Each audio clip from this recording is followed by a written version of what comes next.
মায়ের দুটি ছেলে, একজন প্রবাসী, অন্যজন সে গ্রামের নেতা বড়ই সাহসী। প্রতি মাসে প্রবাসী ছেলে পাঠাইতো বেতন, সেই টাকায় নেতা বাবুর পকেটে ছিল গরম। নিজের নামে কিনলো জমি, করলো দালান ঘর, দিন বদলে মা ভাইকে করে দিল পর। প্রবাসী ছেলে মাকে দিল ছোট্ট টিনের ঘর, সেই ঘরেতে মা জননী থাকবে জনম ভর।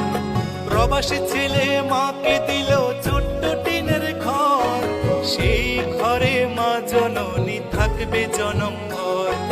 মা জননী খোদার কাছে বলে দুহাত তুলে, বুকের মানিক প্রবাসীতে রেখো আল্লাহ সুখে।